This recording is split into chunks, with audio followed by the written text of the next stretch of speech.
Bien, saludos, buenos días a todos. En nombre de la Universidad Autónoma de Santo Domingo, de la Facultad de Educación, con apoyo del Ministerio de Educación, Ciencia y Tecnología, tenemos a bien presentar a ustedes el Diplomado de Tutor Virtual Educativo. Hoy contamos con la maestra Wanda Román, quien nos va a llevar el curso de evaluación del aprendizaje en EVA.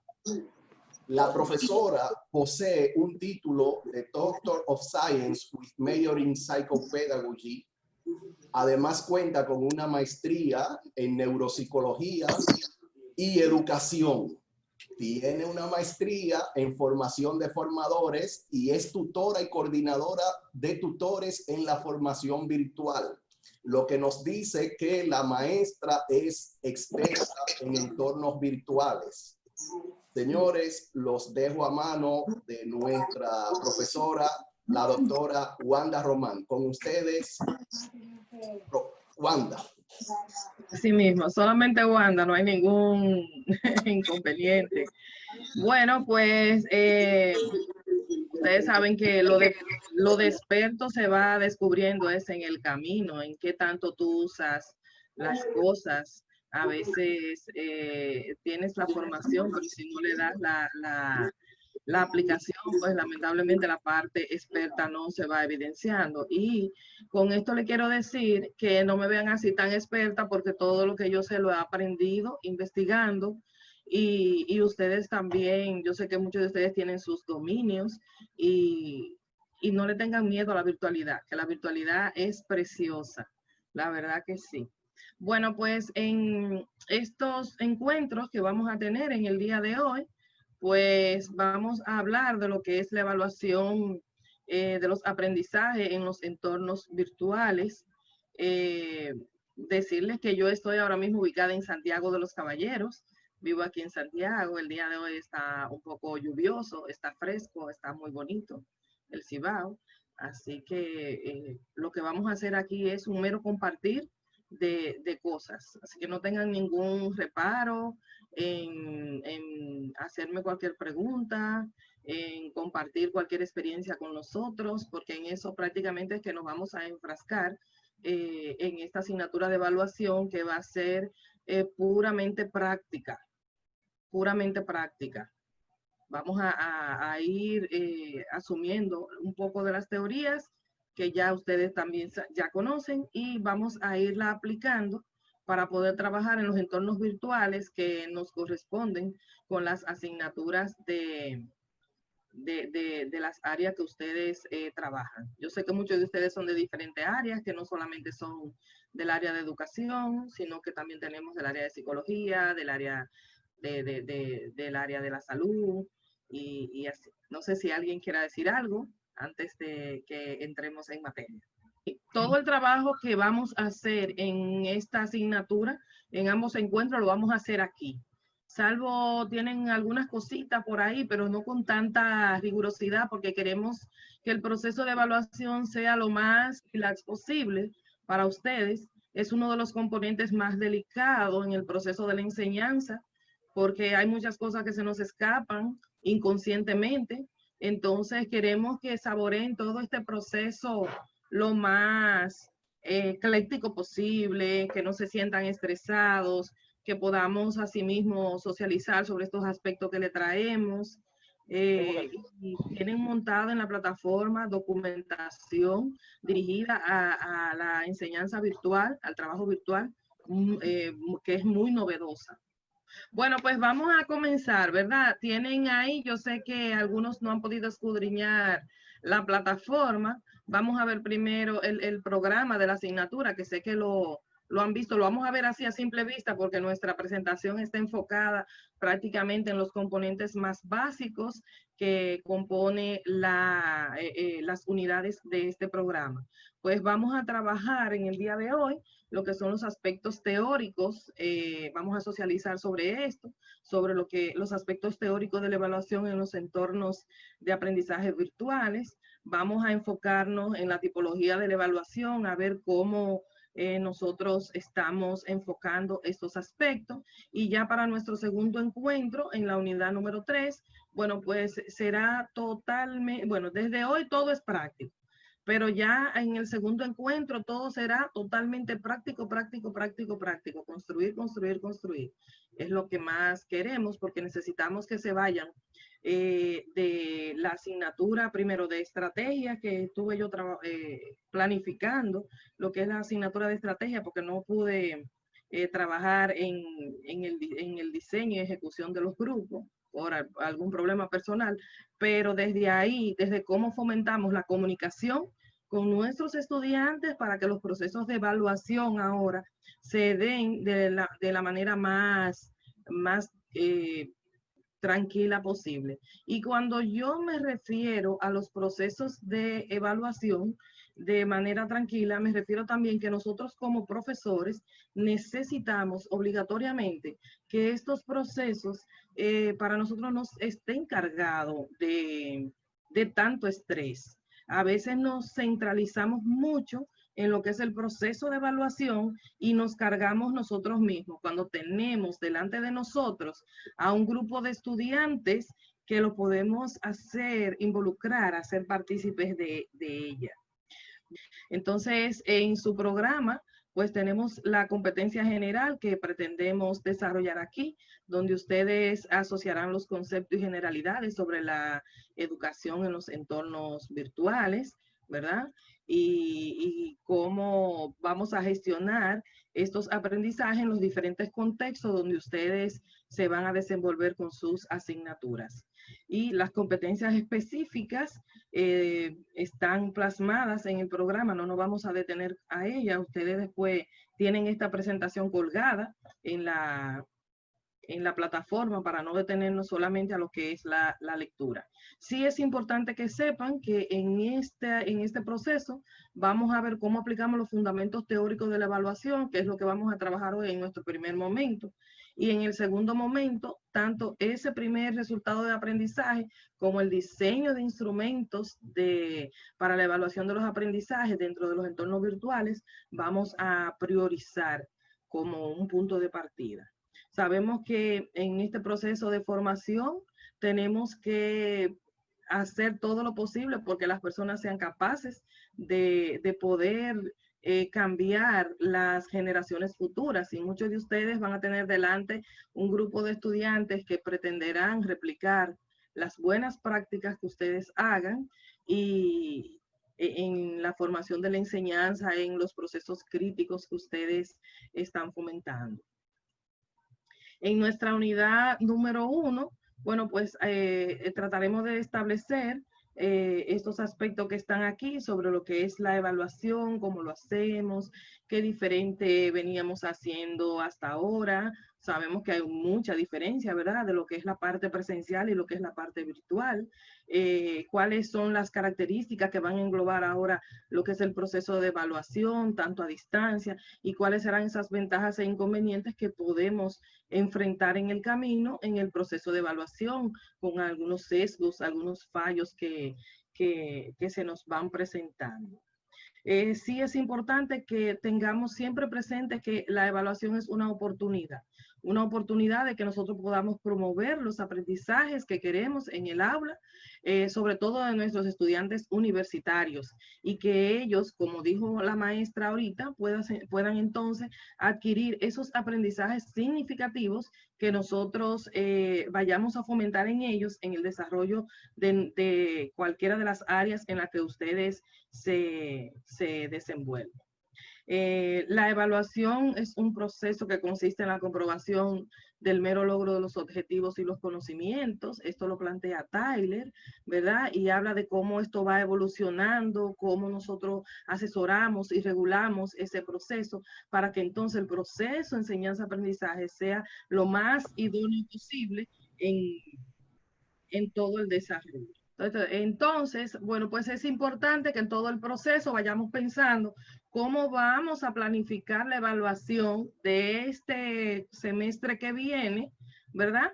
para tenerlo como punto de partida, cómo yo voy a organizar mis actividades, cómo yo voy a ponderar en este proceso esas actividades que voy haciendo, cuáles serían los criterios que se pudieran sustentar esas actividades, cuáles serían los instrumentos que yo voy a elaborar, cuál es el producto que yo quiero ahora en una enseñanza virtual, en todo el proceso, y que al final yo pueda recoger la información, porque evaluar tanto a nivel presencial como a nivel virtual es una recogida de información.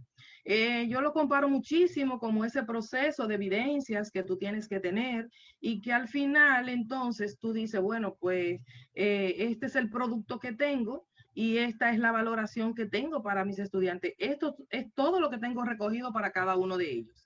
Y cuando ustedes estén en ese proceso de recogida, pues se van a dar cuenta que algunos tendrán más evidencias, otros tendrán menos evidencia, como es normal, con la diferencia de cada uno. Ustedes hablaron de diversidad.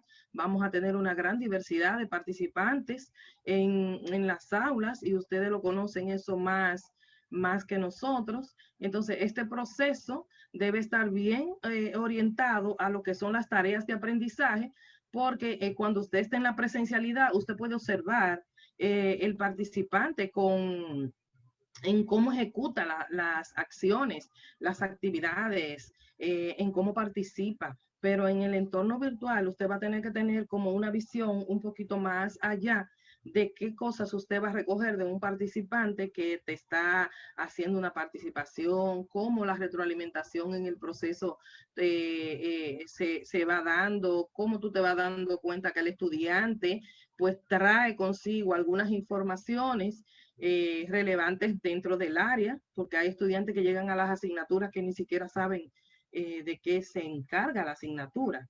Y entonces, la evaluación debe implicar activamente en que todos los estudiantes puedan involucrarse en este proceso para usted poder entonces saber que ellos están ahí con usted. Sí es importante que sepan que tanto en la parte presencial como en la parte virtual, la enseñanza nunca está separada del proceso de evaluación y que tenemos que enfocarnos en esos instrumentos que vamos a utilizar y que deben ser coherentes, que deben estar adaptados a lo que vamos a trabajar.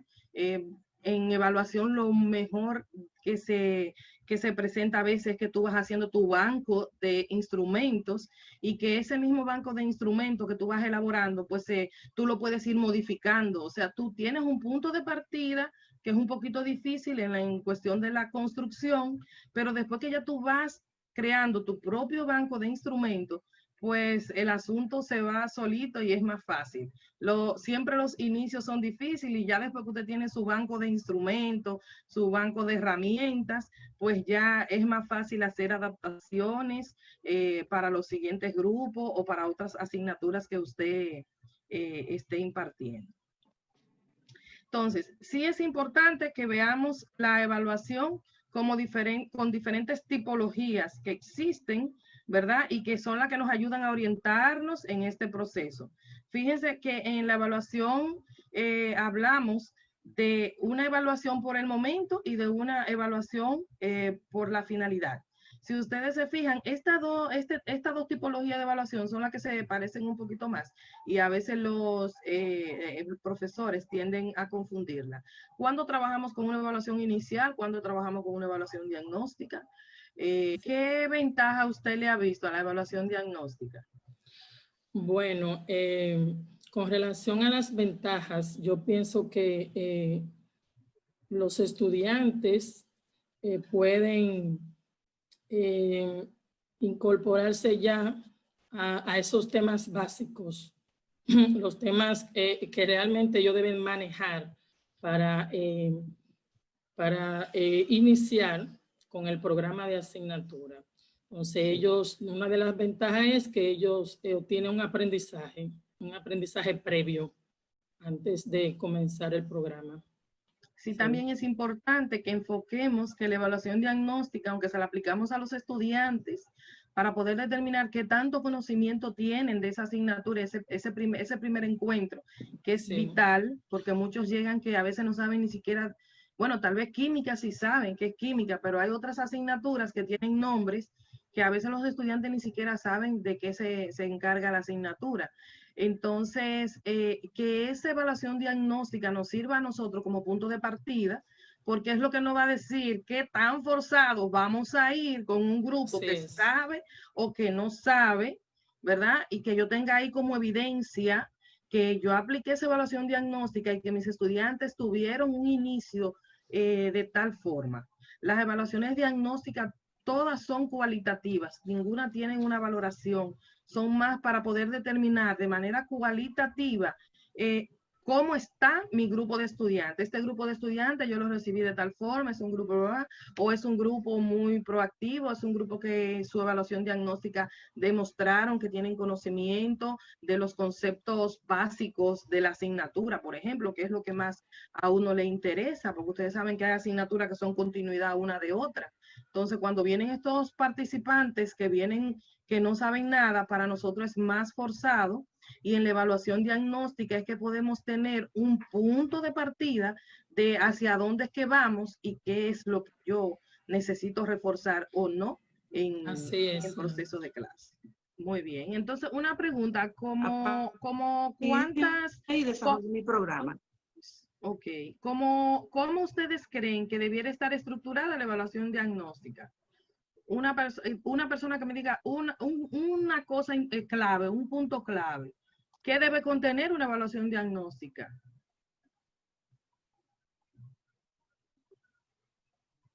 Yo diría los conceptos fundamentales de la asignatura. Los conceptos fundamentales de la asignatura. Sería como el glosario básico.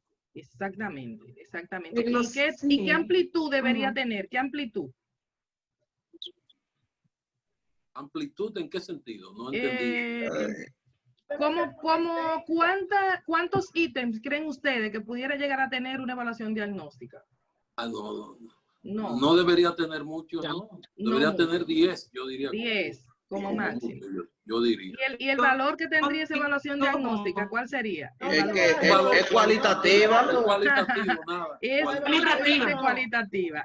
Cualitativa, no se puede poner valor. Exactamente. Esos son los 3 puntos claves que ustedes deben tomar en cuenta a la hora de tomar en cuenta para elaborar la evaluación diagnóstica. Correcto. Y sí es importante que se puedan ir preparando, en ir pensando cuáles serían esas preguntas que formarían sus evaluaciones diagnósticas de entrada en las asignaturas del próximo semestre, porque en la parte práctica de nuestro segundo encuentro vamos a ver la herramienta que pudieran utilizar y si ya la tienen elaborada, pues ya sería más fácil incrustarla en esa herramienta.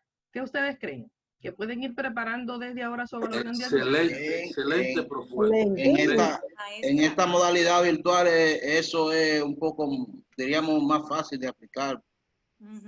Como si tenemos el dominio de la plataforma, de la universidad, del EVA, tanto nosotros como los estudiantes, eso se hace con mayor facilidad porque tenemos la facilidad de crear los cuestionarios, los quiz en la plataforma y ya eso se puede hacer incluso de manera autocorregible y que de hecho al final de la prueba incluso le pueda dar un feedback, una retroalimentación a los estudiantes y todo eso. Incluso, Tomás, en el área de matemáticas que me dijiste que tú eres, hay otras herramientas externas que son maravillosas y que te van a permitir utilizarlas y que no solamente vas a tener que elaborarlas, sino que puedes analizarlas y ya están hechas ahí, tú puedes apropiarte de ellas. Bien, gracias. Sí. Entonces, quedamos de acuerdo que van a ir pensando en cómo van a elaborar la evaluación diagnóstica de sus asignaturas para tenerla ahí, para cuando lleguemos al segundo encuentro, nos vamos a esa herramienta y la vamos a elaborar. Es el acuerdo de hoy. Y bueno, no sé si ustedes me van, porque yo voy a trabajar con la pasantía, porque en la pasantía es que vamos a incrustar todo lo que se va a ir haciendo en su plataforma, en su asignatura. No sé si ustedes van a ser de mi grupo, pero ahí es que vamos a trabajar incrustando todas las actividades para que cuando empiece el próximo semestre ya todo lo que ustedes tengan planificado, sus actividades ya estén montadas ahí en su plataforma. Un aula de prueba. Debieron habernos puesto una aula de prueba desde inicio para ir trabajando. Así al final era menos cansón. Sí, Porque sí. al final vamos a tener que hacer todo desde cero. Pero si íbamos haciendo paulatinamente conforme han ido pasando las asignaturas, ya vamos por la asignatura número 6. Sí. Ya hay muchas cosas, por ejemplo, de las que tendremos que hacer al final, que ya pudiésemos ir adelantado en ese sentido. Lo bueno, Tomás, de esto es que lo van a hacer una sola vez, porque después que tengas montada tu asignatura, esa misma asignatura te la pueden seguir pasando en los siguientes cuatrimestres. Y tú solamente tienes que hacer modificaciones. Yo podría, por ejemplo, importar una asignatura de otra que tengo montada en plataforma EVA. Porque yo, de hecho, actualmente estoy impartiendo clase, docencia virtual, no solamente en nuestra universidad, sino en otra institución de educación superior, y podría importar una asignatura de esa a la plataforma, pero prefiero hacerla con la pauta que tracemos aquí, porque ya esa prácticamente la que vamos a utilizar. Claro que sí. Entonces, continuamos con esto. Sí, maestra, una pregunta antes de continuar. ¿Necesariamente una evaluación diagnóstica debería ser tipo examencito o podría ser en un foro? Porque, por ejemplo, de forma presencial, yo la hago oral para que los otros estudiantes o sea, para que haya como una retroalimentación, como un aprendizaje colaborativo. O sea, el que no se acuerda de una cosa, lo refresque con la participación del otro. Yo particularmente, a mí me gusta siempre tener evidencia de las cosas. Okay. Y lo único que evidencia que usted tiene, que usted hizo eso, porque por ejemplo a muchas personas, por ejemplo, en los centros de calidad, demuestran que son de calidad cuando muestran evidencia de lo que hacen. Sí, sí. Entonces, imagínese, profesora, usted hace su evaluación diagnóstica, sí, yo la hago. ¿Cómo usted la hace? De manera oral. Pero no hay una evidencia de que usted la ha hecho. Entonces, ven, es importante. Tendría que grabarse. Es que ustedes desde ahora vayan enfocándose en las evidencias. Sí. De hecho, el tener la plataforma es la mejor evidencia que hay de todo lo que usted hace. Y hay otras herramientas, profe, que usted puede incrustar en la misma plataforma para tener evidencia de eso. Por ejemplo, ustedes conocieron el Padlet, lo fueron viendo desde las primeras asignaturas. Bueno, pues tenemos otras tipologías de evaluación que es importante que la vamos a ver así un poquito rápida, porque nos detuvimos mucho en la evaluación diagnóstica. Y, por ejemplo, en el agente evaluador, que va a ser una de las que vamos a enfocarnos aquí también, en cómo tenemos que darle participación a los estudiantes para que ellos también se autoevalúen. Nosotros poder hacer coevaluaciones grupales con nuestros grupos y cómo nosotros hacer la evaluación. Cuando utilizamos el tipo de evaluación por agente evaluador, nosotros vamos bastante cómodos. Y por eso le decía a ustedes que parte de no estresarse significa que cuando tú tienes un grupo de estudiantes que se ha coevaluado, es un trabajo que tú tienes menos. En la autoevaluación, la coevaluación y la heteroevaluación son como una mesa de 3 patas, donde nosotros hacemos triangulación de información. Si yo tengo un estudiante que en una actividad se ha autoevaluado, por ejemplo, en una autoevaluación que no debe tener mayor valor de 5 puntos, y ya yo tengo 5 puntos ahí que él maneja, que ustedes saben que muchos de ellos se van a dar sus 5 puntos, pero también van a tener estudiantes que se van a sobrevaluar, también tenemos estudiantes en ese sentido. Pero en la coevaluación, que tú no evalúas solo como profesor, o sea, que tú haces una triangulación, una sumatoria, eso se llama triangulación, en cuanto a la auto, co y hetero, y sacas un promedio. Y tú dices, bueno, aquí todo el mundo participó, aquí todo el mundo dio su punto de vista, aquí los compañeros evaluaron a sus compañeros y yo evalué a cada uno de mis estudiantes. Y ahí, pues vemos cómo se hace un equilibrio. Siempre van a haber dos que van a coincidir por razones coincidenciales. O tenemos grupos que puntúan bajos y en la coevaluación han puntuado bajo y en la heteroevaluación han puntuado bajo. Entonces, cuando hacemos esta triangulación de información en el agente evaluador, pues nuestra evaluación tiene un equilibrio.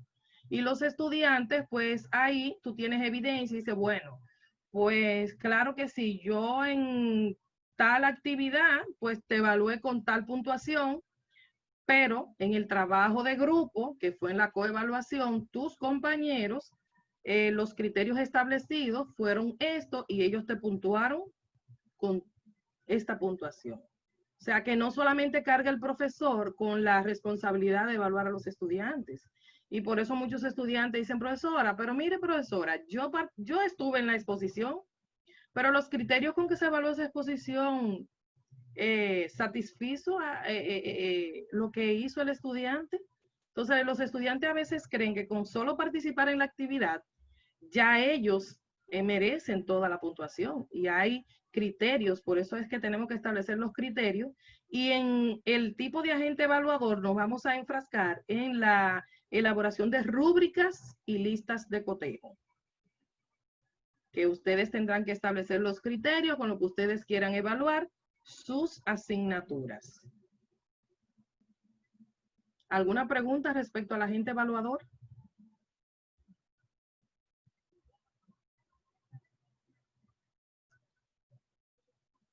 Es un poquito desprenderse de solamente evaluar yo como profesor en esta parte.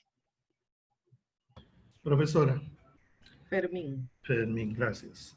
No es para reforzar un poco lo que usted ha dicho y que nadie quiso hablar. Sí, en la autoevaluación es un poco complicado porque nuestros estudiantes, ellos creen que ellos se merecen toda la nota. Y creen que por el hecho de que ellos hayan entregado todas las encomiendas o asignaciones o que hayan trabajado en el aula, ellos no evalúan la calidad del trabajo, la entrega de ellos, el compromiso. Ellos no miden nada de eso. Y muchos de ellos, en la mayoría de los casos, lo he visto porque yo, gracias a Dios, trabajo en base a eso así. Ellos creen que porque nunca faltaron a clases se merecen toda la nota. Exactamente. Es muy complicado y llevarlo a ellos a esa conciencia es un trabajo arduo, pero es necesario porque yo a ellos les vivo diciendo que ellos tienen que ser capaces de autoevaluarse porque si no, ¿cómo van a evaluar a otro?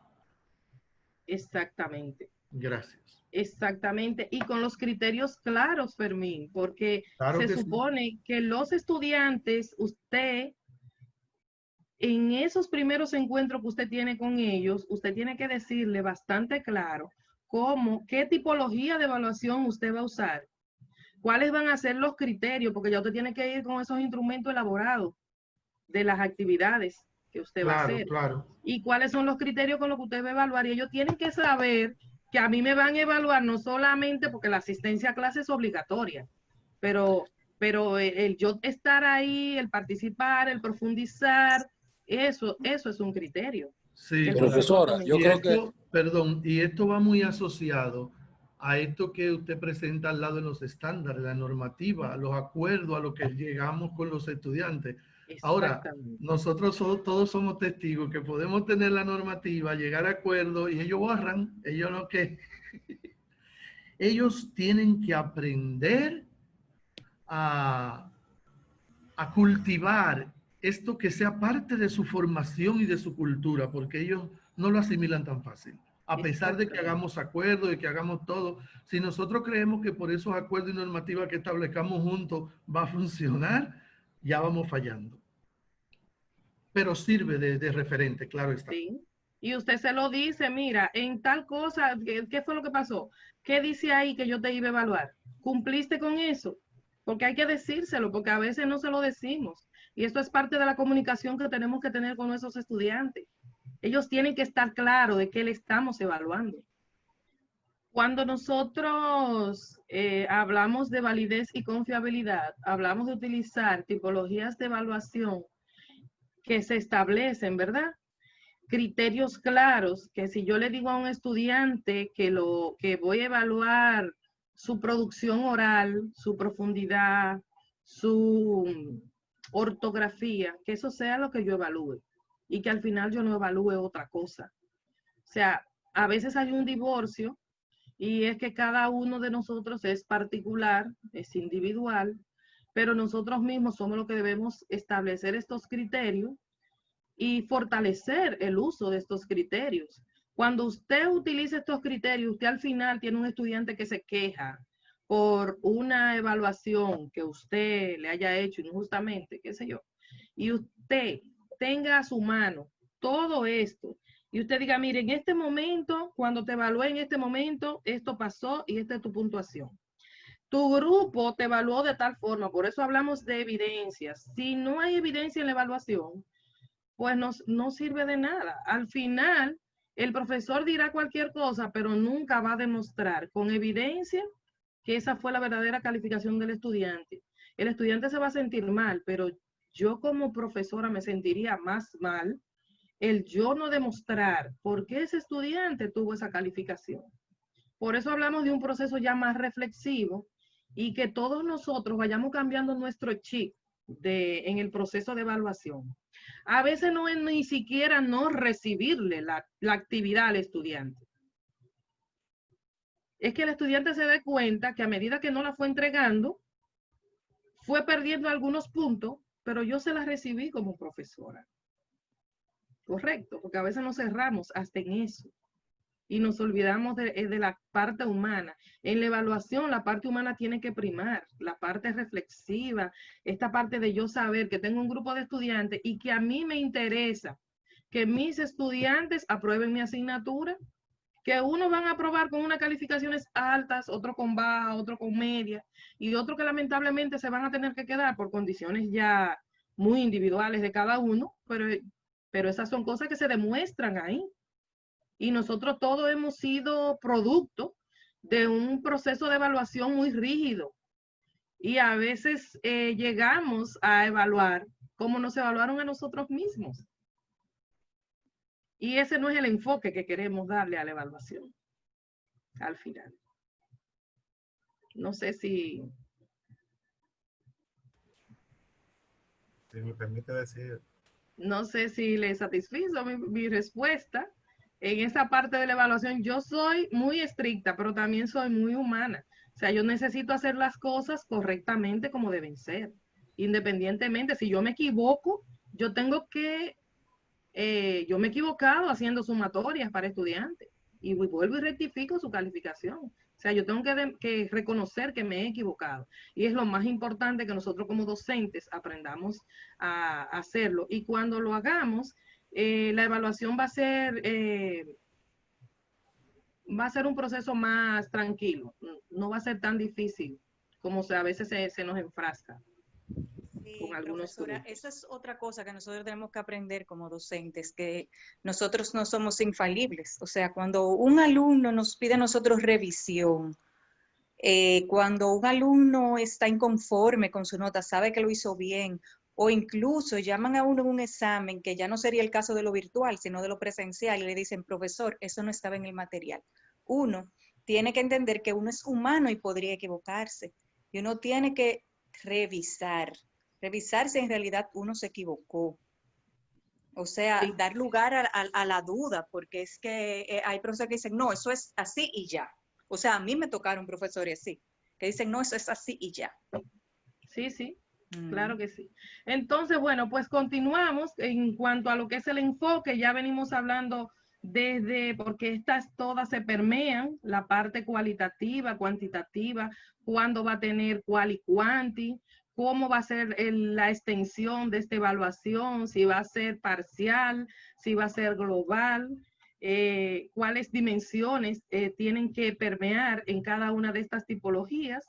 Y sí es importante tomar en cuenta el tiempo, cuál es la finalidad, hasta dónde se va a extender, la transparencia, porque la transparencia no es solamente para que el estudiante pueda hacer una actividad y que demuestre que la haga, sino que también yo como profesor sea objetivo en el proceso de la evaluación. Y cómo todo esto lo vamos a involucrar en el proceso.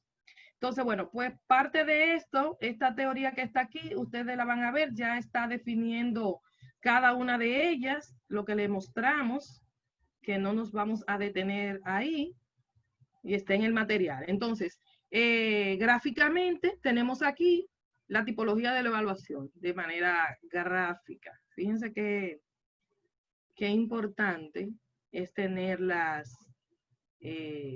así para poder saber tenerlas ubicadas. Este esquema las recoge a todas y está bien presentado. Que cada uno de ustedes entonces pudiera ir enfocándose en el tipo de evaluación que quisiera empezar a emprender o a darle un poquito más de fortaleza a esto en el siguiente semestre de sus asignaturas. Complejidad de la evaluación. Tenemos una actividad en la plataforma que yo sé que muchos de ustedes la trabajaron, ¿verdad? Vamos a ver. ¿Tenemos alguna pregunta ahora para que entremos a esta actividad?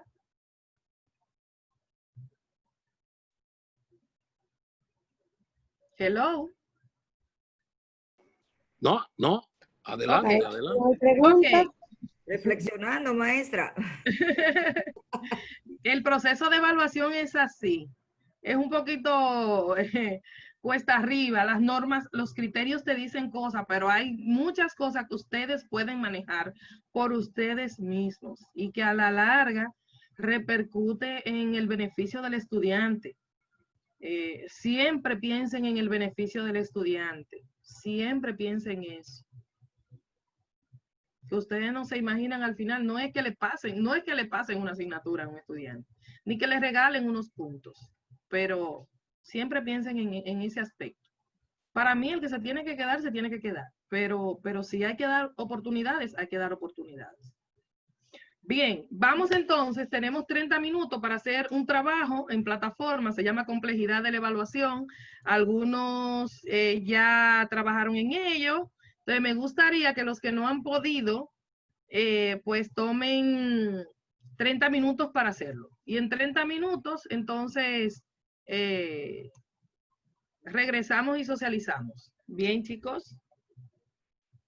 Porque el tiempo no nos va a dar para terminar, pero ustedes la pueden terminar ya de manera más independiente. Me interesa saber qué le pareció la lectura, cómo han visto ese proceso de evaluación.